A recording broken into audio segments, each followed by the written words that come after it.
I've been reading a lot of weird stuff on here over the years, but I never thought I'd be posting something like this. I don't know if this is going to make any sense, but I'm hoping someone out there might have some idea of what's happening to me. It all started about 8 months ago, when my wife Lisa and I moved into our new house. It's in the suburbs, kind of a stretch financially, but it was everything we'd ever wanted, and Lisa was already 6 months pregnant, so we figured the extra space was worth the investment. The first night in the house, our dog Cooper woke us up barking like crazy. He never does that, so I knew something was wrong. I told Lisa to stay in bed while I checked it out, but she grabbed my arm and insisted on staying together. We both went downstairs, wielding scissors and box cutters, and found the living room window shattered, glass everywhere. Obviously, we called the cops immediately. They searched the house but didn't find anyone. The annoying thing was we couldn't tell if anything had been stolen because we hadn't even had a chance to unpack yet. Everything was still in boxes. The police filed a report, but there wasn't much else they could do. They told us it was probably just a random break-in, but we were left feeling unsettled. We couldn't afford to replace the window right away, so I taped it up with cardboard and duct tape, which kept out the cold, but didn't give us much peace of mind about break-ins, to be honest. Thankfully, the house came with a security system, one of those fancy ones where you can monitor everything from your phone. So I went ahead and set that up right away and made sure everything was locked up tight. We also rushed to unpack, trying to figure out what might have been stolen. Weirdly, instead of anything being missing, we found a bunch of random stuff that didn't belong to us mixed into our things. Like we found this ceramic ashtray, neither of us smokes, along with a plastic Best Dad trophy and a hairbrush with long red hairs tangled in it.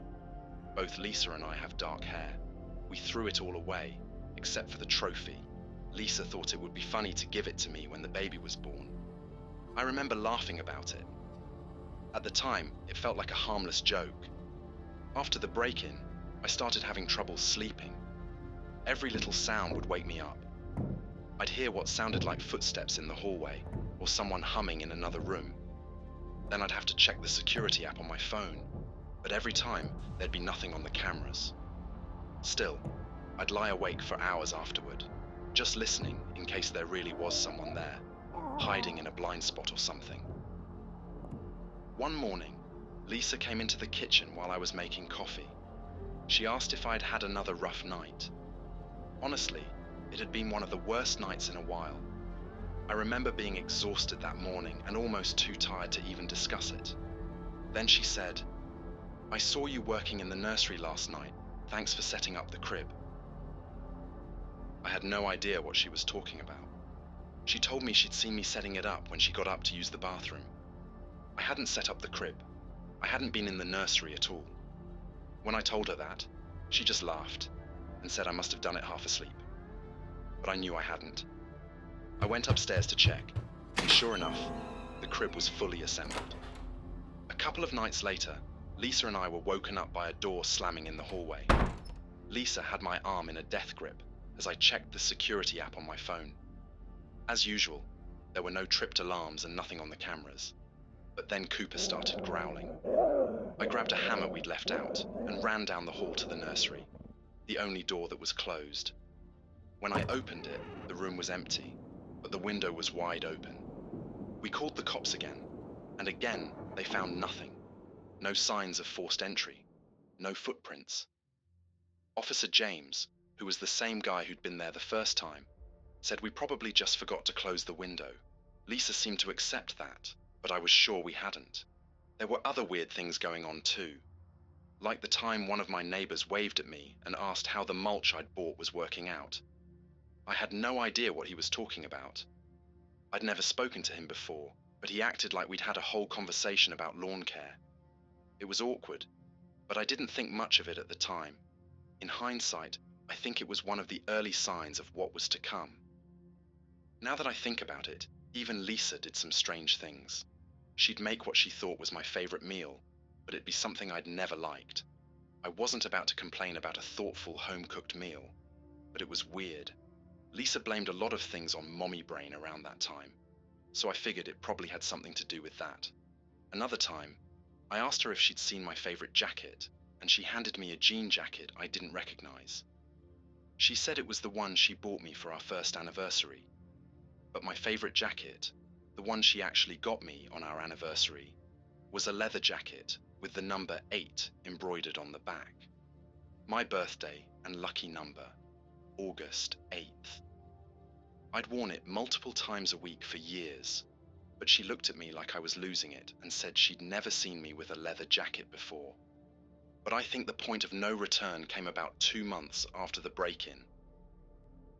Lisa and I were making dinner. She was in her 3rd trimester by then, so I was carrying everything to the dining room when I saw a man sitting at the table, smoking a cigarette. It scared the shit out of me. I dropped everything on the floor. The man barely reacted to the noise. I shouted, "Who are you?" He took a drag of his cigarette and said something weird like, "One more trip to make." I didn't get to ask what the hell he meant by that because Lisa came into the room and I put my arm up to stop her, not wanting her to get any closer to this potentially dangerous man. She asked me what was going on, why the food was all over the floor, who I was talking to. That's when I realized the intruder was gone. I told Lisa what had happened. She suggested that maybe I'd imagined it, that it was the stress and lack of sleep playing tricks on my mind. But then she smelled the cigarette smoke that was still lingering in the air.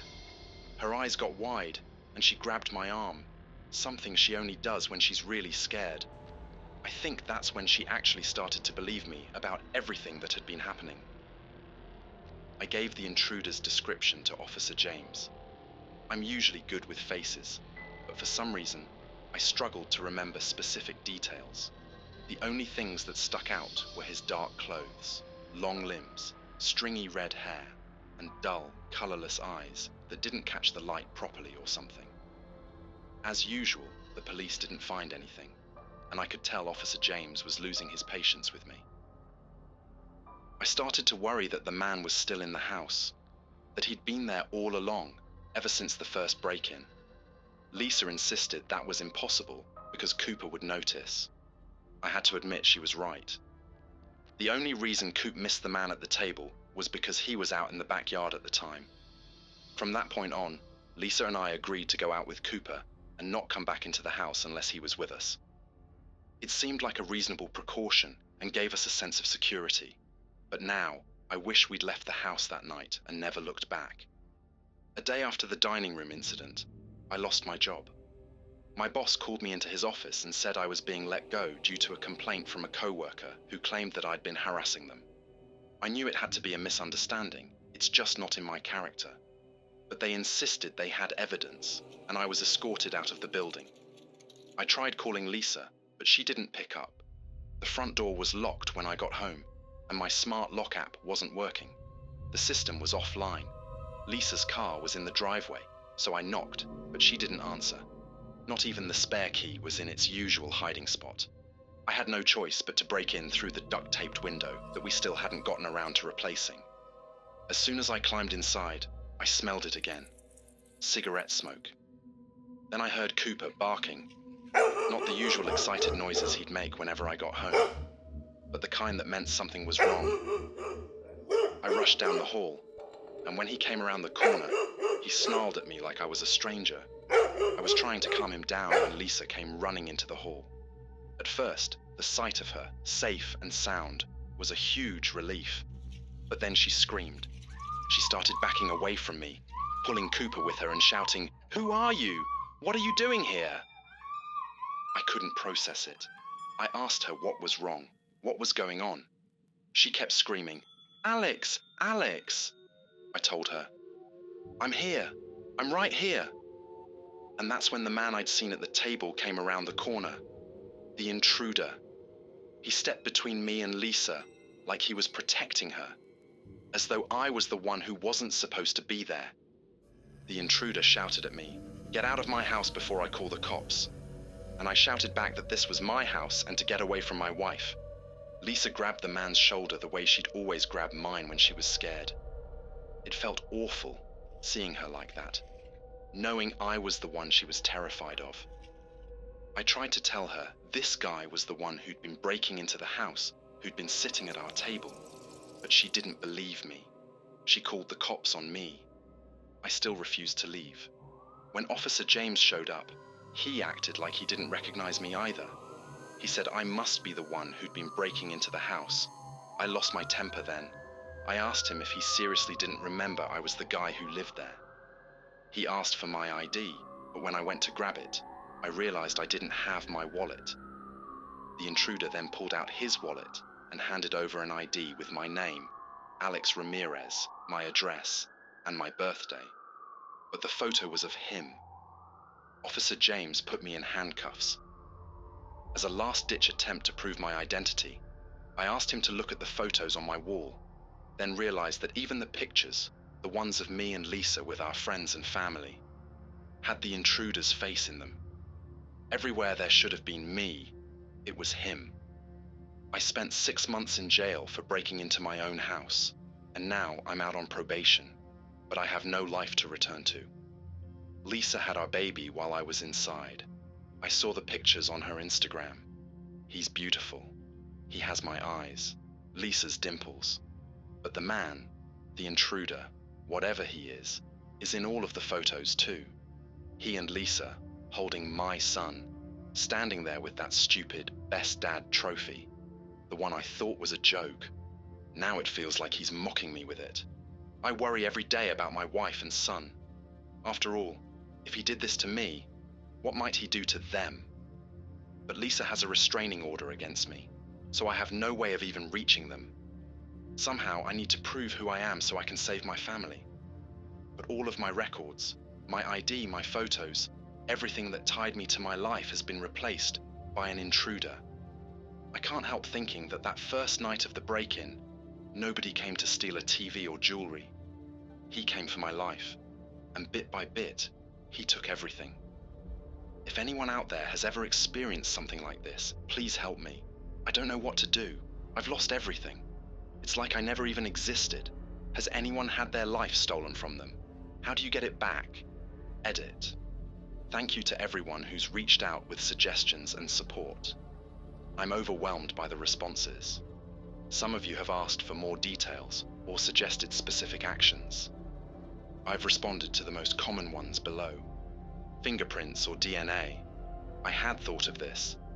Maybe if I can get a DNA test, I can prove I'm the biological father of my son. But with the restraining order, I don't know how to make that happen. Old friends and family. I've tried contacting old friends and even distant relatives, but no one seems to remember me. It's like their memories have been altered or something. Legal assistance. Without any identification or records, it's been hard to get legal help. And when I try to explain my situation, everyone I've talked to thinks I'm delusional. I'm not giving up. If anyone has more ideas or resources, please let me know.